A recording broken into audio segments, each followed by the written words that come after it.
Okay, hi everyone. Welcome to tonight's workshop. We'll go ahead and get started. This meeting is being recorded for anyone that might join later. And again, you'll receive a copy of the recording later. So my name is Ailar, and today I'm joined with Dr. Nishi Bhopal for tonight's workshop about food and mood. And let's see. Great. So we'll get started.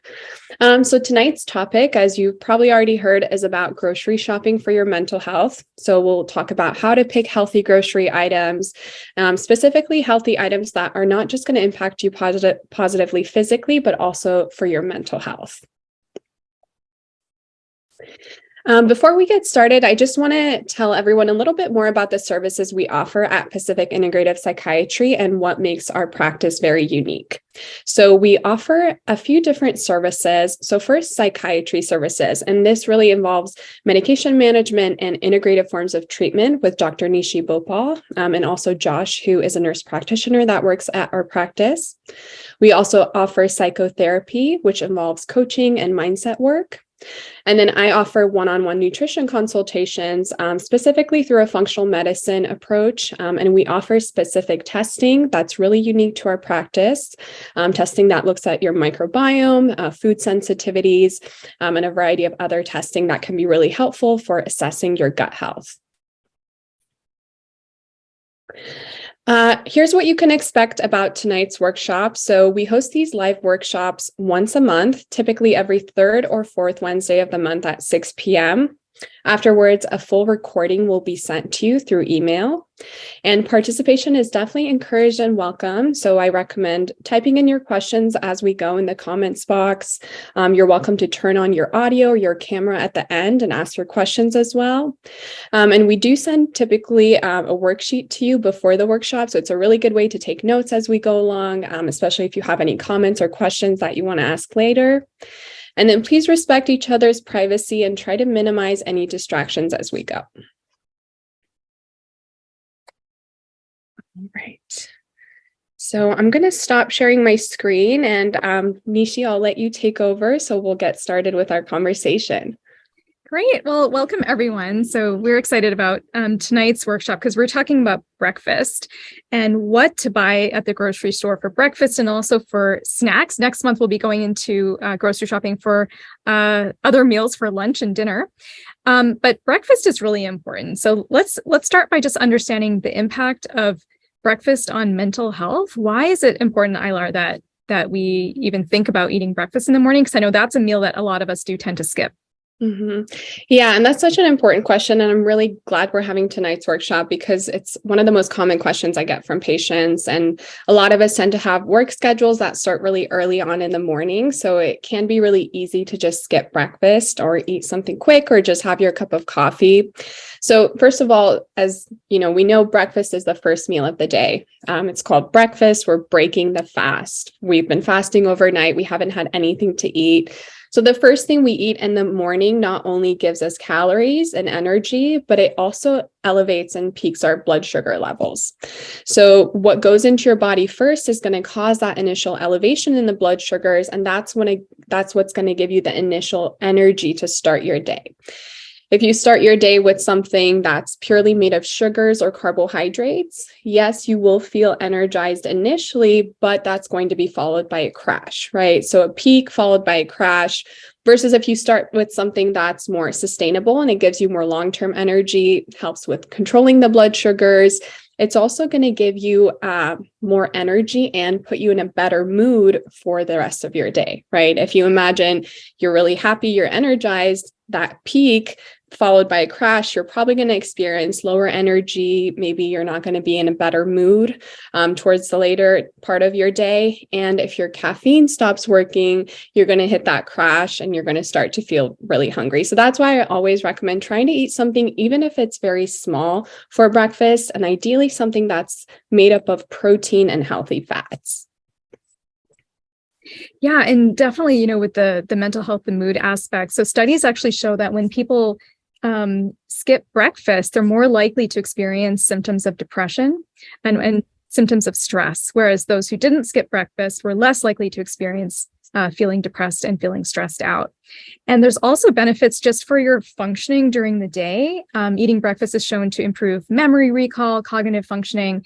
And then it also gives you more energy, like you said, to engage in other activities like exercise, right? So when you have more energy, you're more likely to exercise, and that has downstream positive benefits for physical and mental health as well. So lots of good reasons to think about eating breakfast.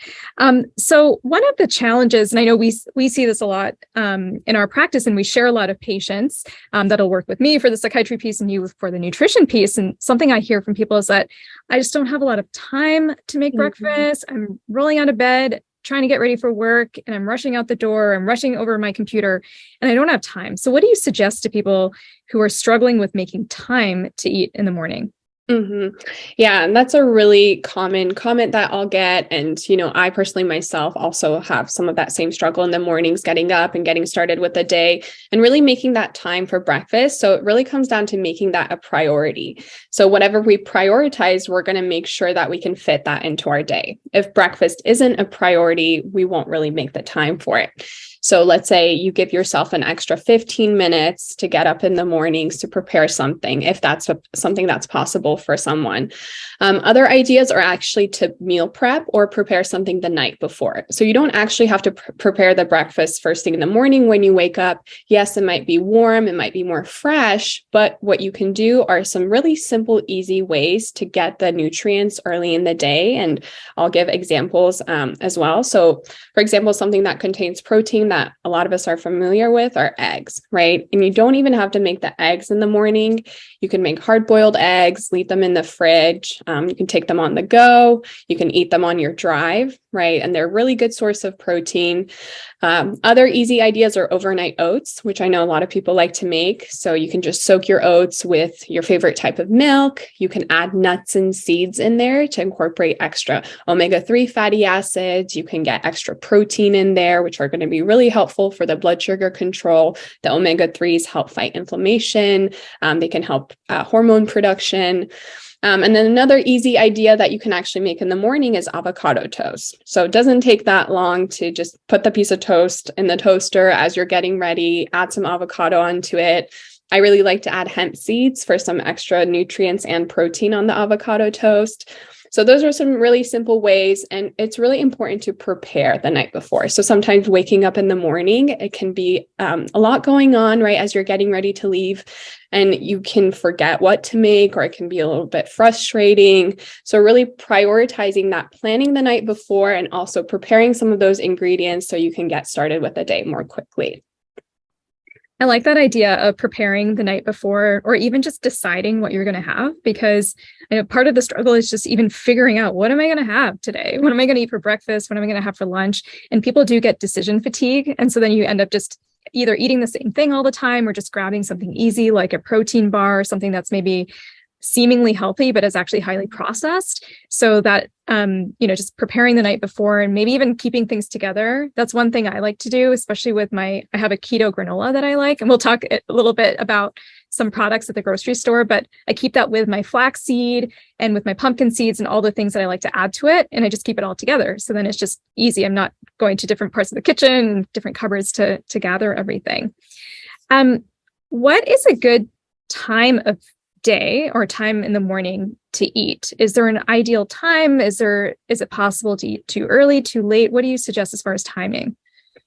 Yeah, that's a really good question. And I think it can vary depending on the individual. So sometimes people tend to exercise in the mornings. So if you're exercising really early in the morning, especially if it's the start of your day, usually you don't have time to eat. Sometimes people might have a little snack, a protein bar, protein shake before that workout, but oftentimes people will exercise on an empty stomach. So after that exercise, you're going to be much hungrier, right? Sooner versus if you were to skip that workout or to not exercise at all. So those individuals will probably need to eat within an hour or at most 2 hours after waking up or after that workout. Usually that's what I'll recommend for most people, is to try and eat something within the first 2 hours of waking up. A lot of people find that they're not even hungry, and that can have to do, with cortisol levels, stress levels first thing in the morning, a lot going on. And it can have to do with their caffeine consumption, right? The caffeine actually suppresses the appetite. So if an individual wakes up and the first thing they do is actually drink coffee within 30 minutes of waking up, I'll actually recommend eating something small with the coffee to prevent that appetite suppression from happening, because it will actually activate your digestive system and prevent your brain from not recognizing the hunger signal going into the afternoon. So small ways, like a healthy granola, like you mentioned, some nuts and seeds, maybe even a spoonful of peanut butter works well for some people. Just something simple that has the protein and nutrients that will go along with the coffee. So again, it can vary depending on the individual, but typically I'll say within the first 1 to 2 hours of waking up, unless you're having that coffee first thing in the morning, then try to pair it with a nutritious snack or a small meal that has some sort of protein. That's a good point about the caffeine and the coffee. And I see this with my patients a lot too, is that's the first thing that they have in the morning. And from a mental health standpoint, it's not great, right? Because it's going to increase your stress levels, maybe even increase anxiety. And we're already dehydrated from the night before. And so I recommend to my patients that I work with to have a big glass of water first thing in the morning before they even have caffeine or anything else, so that you're hydrating your tissues. And that actually helps reduce lethargy. It gives you a bit more energy, and helps with memory and cognitive functioning and all those other things we talked about as well. And it flushes out your kidneys, right? That's really important. What do you recommend as far as water then? So if we're thinking about eating food in the morning, getting hydrated, and then if people want to have their coffee, like what's a sequence that you would recommend? Yeah, exactly. And I completely agree with you. I think getting that first glass of water when you wake up in the morning is so important as the start of your day, especially when I tell patients and clients about how much water your body really needs. It seems like a shock at first, but when you look at your body in the mirror, I always say, take a look at your body. And if you imagine 60 to 70% of your body just being pure water, and your body is utilizing that every single day for your tissues, your organs, your blood circulation, your digestive system, all your cells, and you need to replenish that water, especially if you're drinking caffeine, you're losing a lot of the water. You're losing vitamins, minerals, you're losing it through your sweat glands when you work out. So if you need to drink that much water, you might as well get started first thing in the morning and get that cup. And I recommend, again, drinking at least twice as much water as you are caffeinated beverages, at least.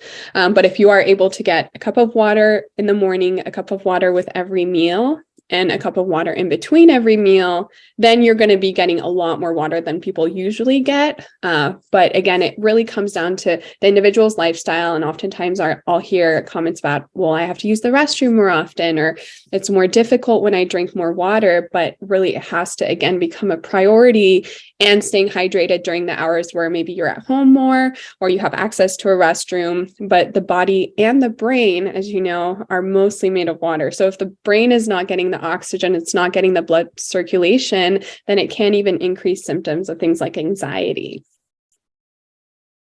Yeah. So as you said, it really does come down to making all of this a priority. And it is an act of self-care, right? To give ourselves time to nourish our bodies and brains with water, hydration, and with food.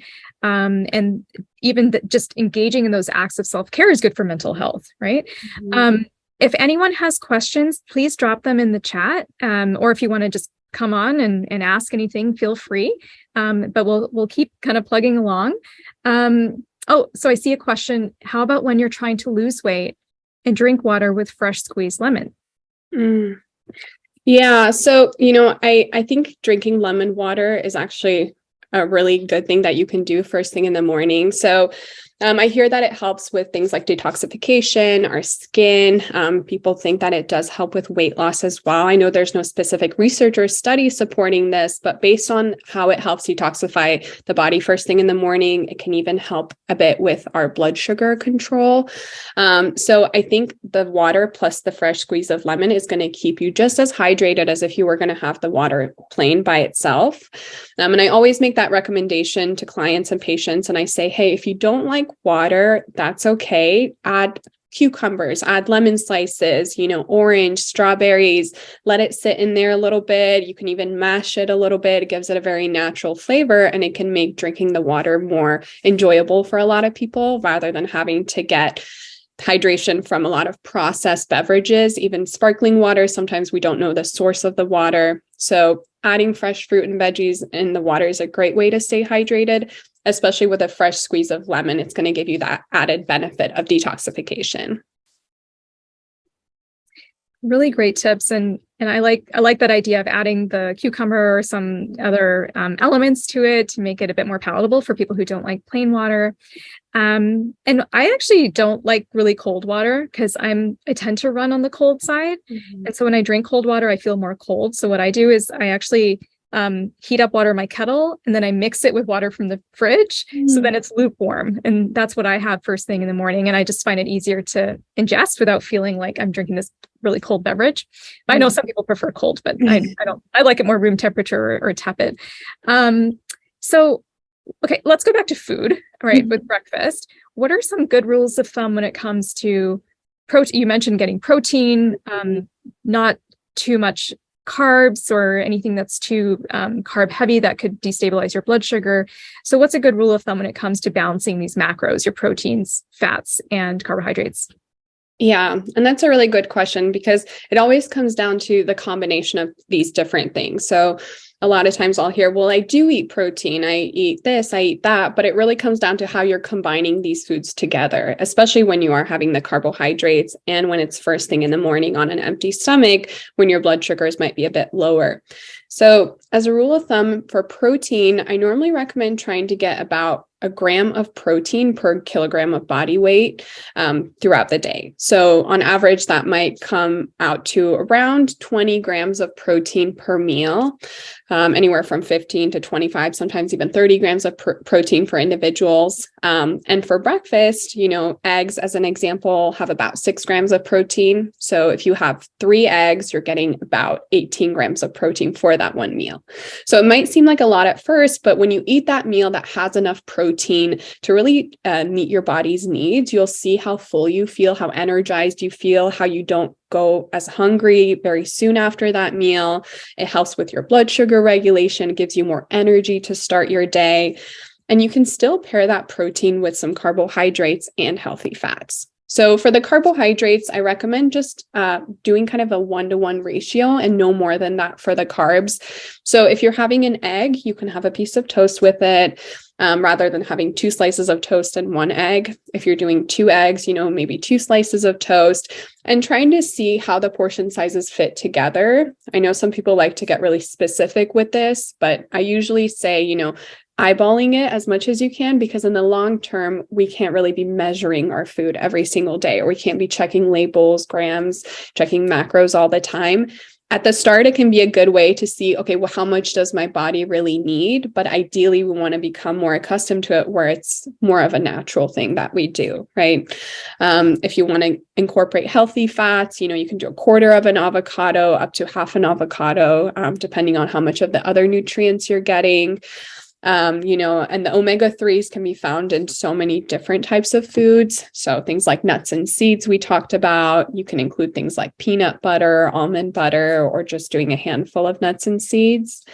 And then the last category that's going to be really important is getting enough fiber in our meals. So the fiber is super important, not just because it's helping with the blood sugar and the appetite regulation, but it's also helping with our bowel movements, and it can have a neuroprotective effect on our brain as well. So getting enough fiber through eating a variety of fruits and vegetables. If you're doing the overnight oats, you can get it through the oats, nuts and seeds. You can add fresh berries on top.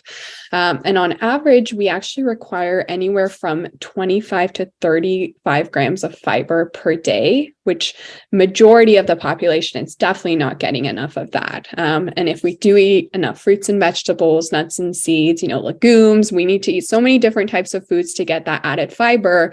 And it can't just come from pure powder form, which I know some people tend to get it in that way, because we're not really breaking down the fiber in the same way. And we're not really getting the added benefits of getting all those extra vitamins and minerals that come in our fruits and vegetables. That's a great reminder about the fiber. And even from a sleep perspective, there is emerging data on the link between nutrition and sleep, showing that when people consume diets that are higher in fiber, they actually get more deep, slow wave restorative sleep. and people who consume less fiber actually get less restorative sleep and more sleep disruptions, especially if their diet is more heavy in carbohydrates. So these macros really affect everything. Nutrition affects everything: mental health, sleep, and physical health. And again, if people have questions, comments, please drop them in the chat, or feel free to come on screen and ask your question.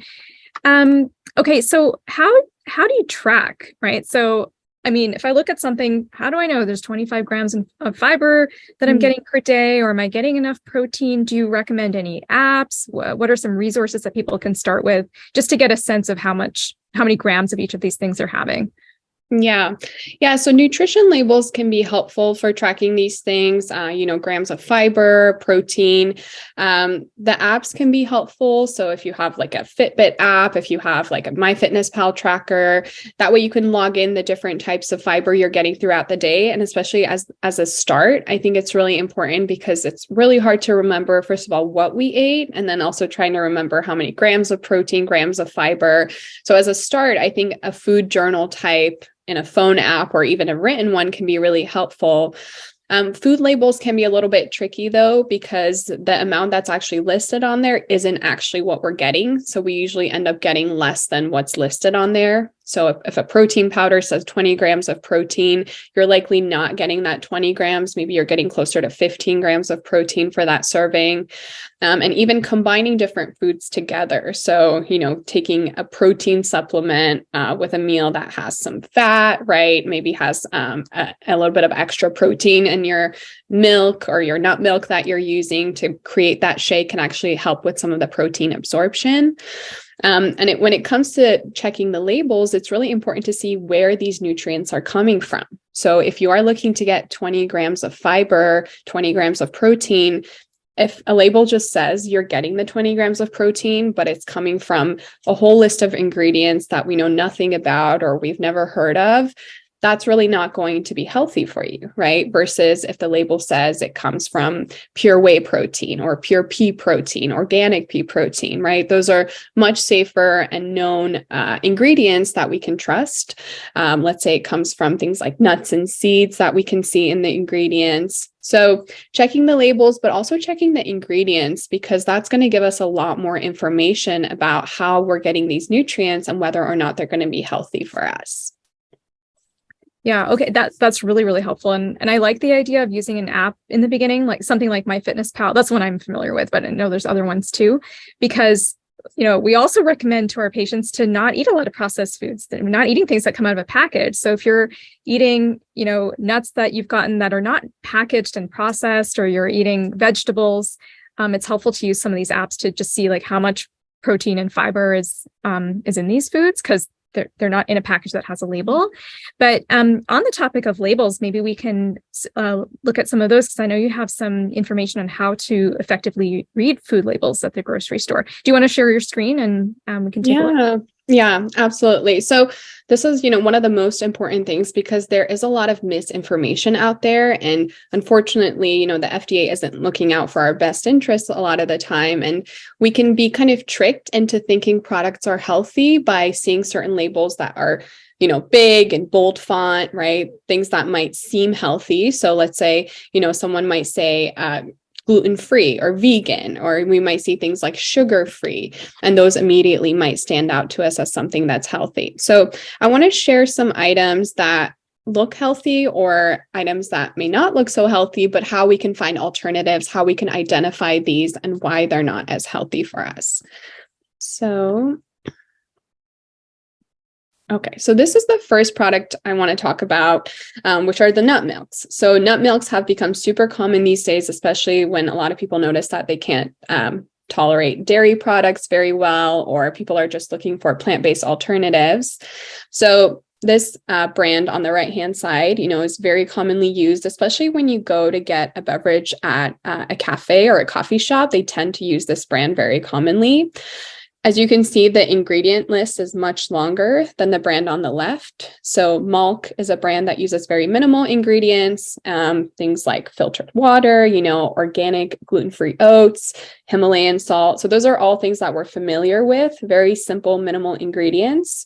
And especially when the oats are organic, we know that they haven't been grown with a lot of pesticides and chemicals, which can also be harmful for us. Versus the brand on the right, we don't really know if the oats are organic. They're probably not. They likely were grown with much more pesticides and chemicals, and they tend to contain a lot of added ingredients, especially things like rapeseed oil, expeller pressed rapeseed oil. These can be more inflammatory, more harmful for our gut microbiome, and it can be even more inflammatory for our brain. So this is why it's really recommended to look for these minimal ingredients in the case of a brand like Malk. Okay, so I want to share one more here. Okay, so here's another label comparison. So this is a snack that a lot of us might have, right? So crackers, great snack that you can have, but where are you getting your crackers, or what type of ingredients are in your crackers? So the brand on the left, for example, Ritz is a common brand. You can see the ingredient list is pretty long, but again, what is in this, and does it really make sense? So for example, unbleached enriched flour. Basically what they do is they process and they refine the flour to an extent where it's depleted of all its nutrients, and then they have to add all of these nutrients back in. So then you see, B1, B2, they're adding all these vitamins and minerals back in because the flour has been kind of stripped of all its nutrients. And the more processed the flour is, the more unhealthy it can become for us, more inflammatory, and it tends to spike our blood sugars more because of the nature of the flour. It's even got things like high fructose corn syrup. I know it's listed later on in the ingredients, but typically, the first ingredient is what we can find in the largest quantity in a product, and less so as we get to the later parts of the list.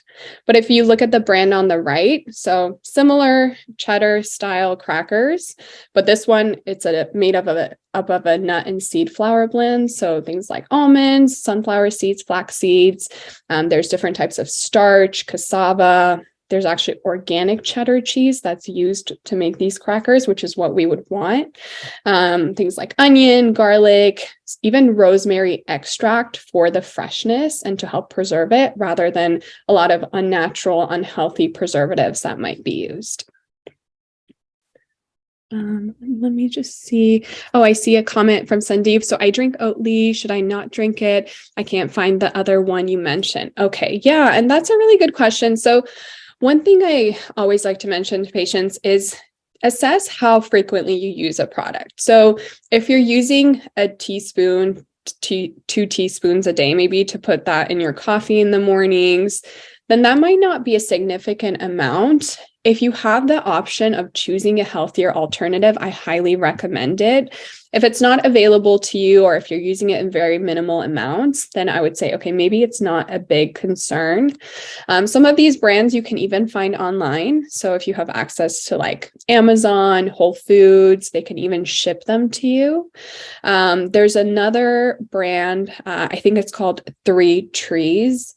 It's another brand of nut milk that's very minimal. I think it's got only like 3 ingredients as well. They make almond milk, I think. I'm not sure if they also make oat milk, but there are other alternatives. So if you go to the grocery store next time, you go to where your Oatly milk normally is, see what other options are available and just look at the label.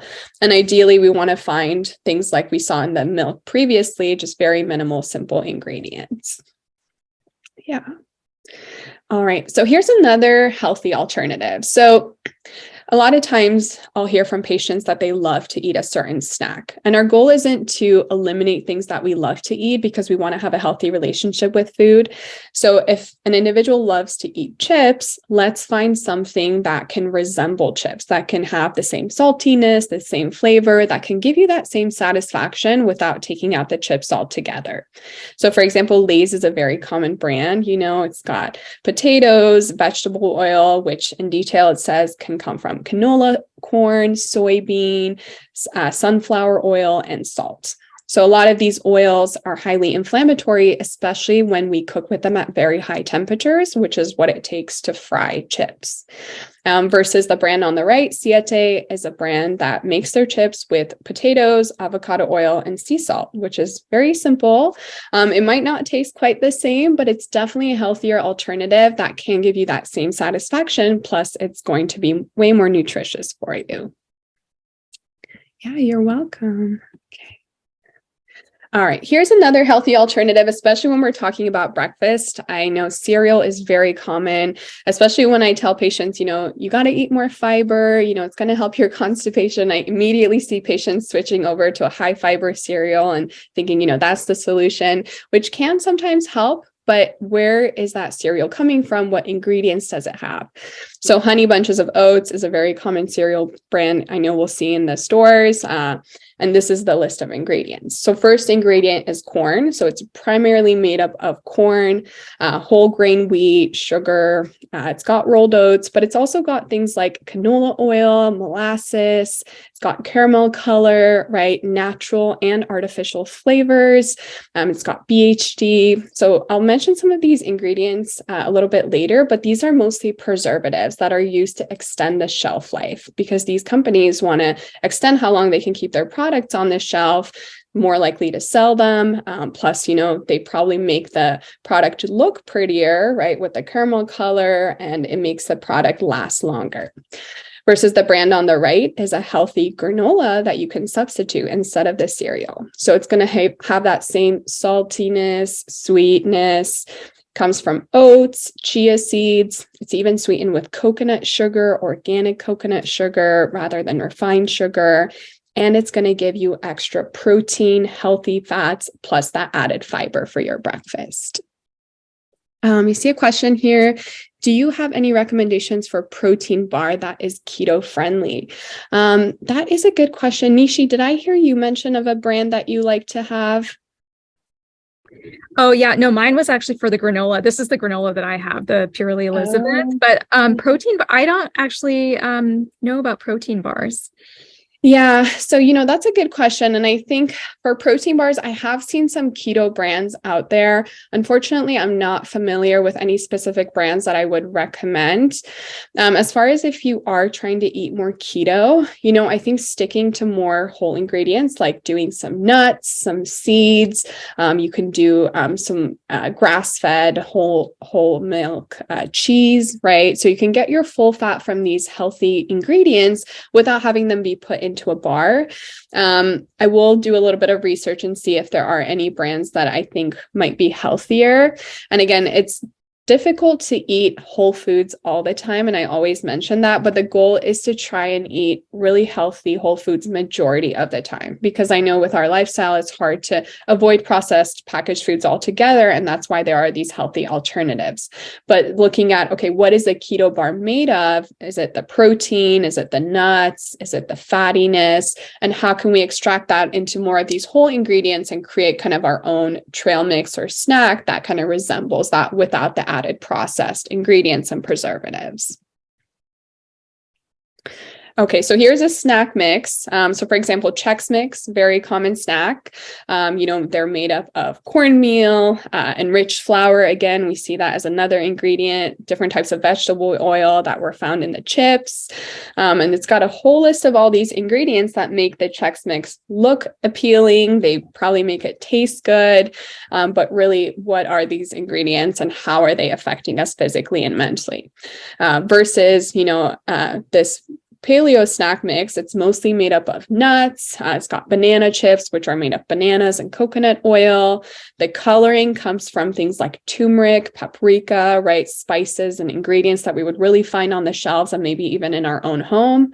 It's going to have a lot more fiber, protein, healthy fats versus the Chex Mix, which is not really going to have any nutritious value for us. Josh made a comment. So Perfect Keto has some good protein bars, I believe. Clean ingredients. Perfect. Thank you, Josh. So yeah, Perfect Keto seems to be a good keto brand of protein bars. All right, great. So We'll kind of talk about the monthly experiment. This is something that we do at the end of every workshop, something that you can take away. And we did send everyone an email with a grocery guide that I highly recommend looking at. It's got a complete list of different veggies, fruits, protein, healthy fats, carbohydrates, all these really delicious, healthy ingredients that you can put together to make your own meals. I always like to educate, people on how to create their own meals rather than giving them a menu or a list to follow. This way you can pick out healthy snacks, breakfast ideas, things to make. And then I recommend just picking something to focus on for the next month. So until we meet next, what is one goal that you want to set for yourself? And as you're reflecting, I recommend sharing it with us if you feel comfortable. You can put it in the chat box, or if you'd like to turn on your camera or your audio, you can share what your goal would be. So for example, maybe you'd like to limit processed or packaged foods, or maybe try to focus on eating more of a whole foods diet. Do you want to look at ingredients a little bit differently or try a healthy alternative? Maybe your goal is to increase fiber or protein, and maybe you want to start with one meal at a time. So whatever that goal is, write it down, I recommend, and be curious, see how it makes you feel, not just physically, but also mentally. Is it changing your mood, your energy levels? Is it helping with your anxiety? And then check back with us next month and let us know how it went. So let's see if anyone would like to share. Please write it in the chat. And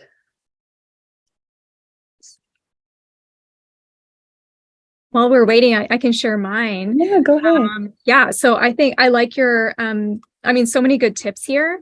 And I like the tip of the 25 to 35 grams of fiber per day. I think that's really important. And so I haven't been using my FitnessPal for a while. I have it, but I kind of fell off of using it. So I think I'm going to do that this month, get back into my FitnessPal and start tracking my grams of fiber. And I'll track my grams of the other macros as well, but with a focus on the fiber. Yeah, I love that. And I think it's really important to set a specific goal, like you said, like picking fiber, or protein, something like that. And then when you have something that helps you track it, it's kind of like a way of holding yourself accountable. Let's see. Naomi mentioned another comment, eat more whole foods and read labels. Yes, I love that. And I think, eating more whole foods is one thing that we can all try to do more of. And it can be harder when you don't have time to prepare meals from scratch. But Naomi, I think reading labels is definitely a great goal. And you can explore a little bit more, especially when you have more time to really walk through the aisles, see what other options are available. I know sometimes we have our go-to items that we just like to pick up every time, but be curious, just like you would be with your monthly experiment, and see, okay, what options are out there? Maybe try a new grocery store, maybe go to 3 different grocery stores if you have time and get different items. And Sandeep said, gonna eat more less carb, look at the source of the food I eat. Yeah, less carbs. Yeah, definitely. And I think looking at the source of what you're eating is so important, rather than, how many grams of this am I getting, how many calories, X, Y, and Z, but it's where is this coming from? Where's the protein coming from? Where's the fiber coming from? And the ingredients are what tells us that the most. And less carbs are definitely going to help with blood sugar crashes. It's going to help with regulating mood, appetite, and all of that. And packing in more protein and healthy fats is a really great way to accommodate for taking out carbs in your diet.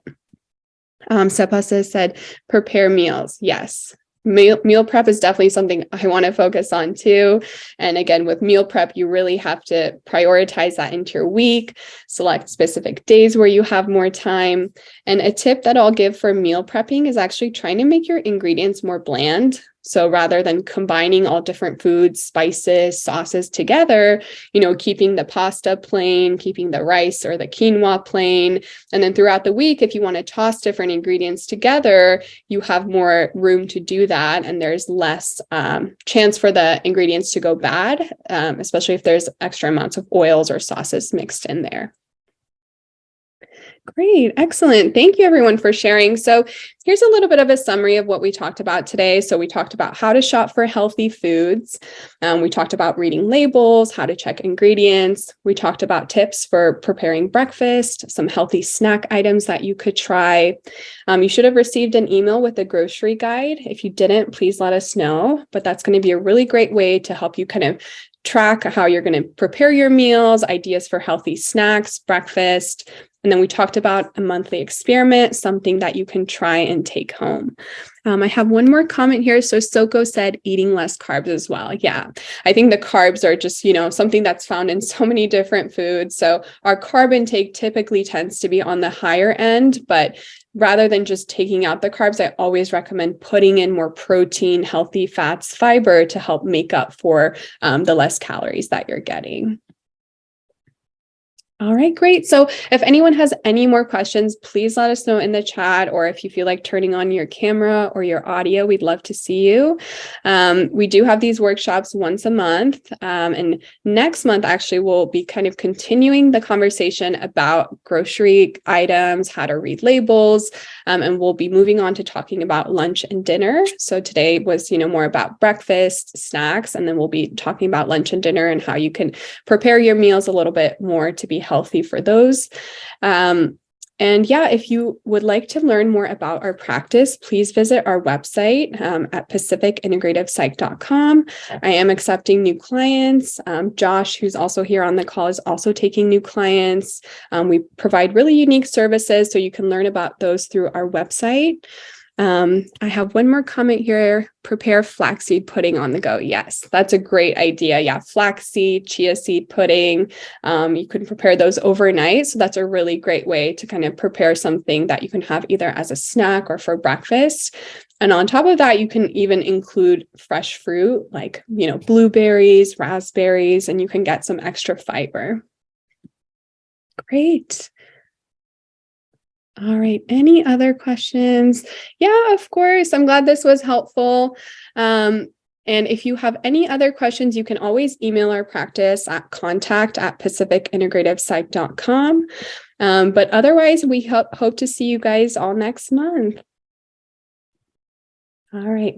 Thanks, Nishi. Bye.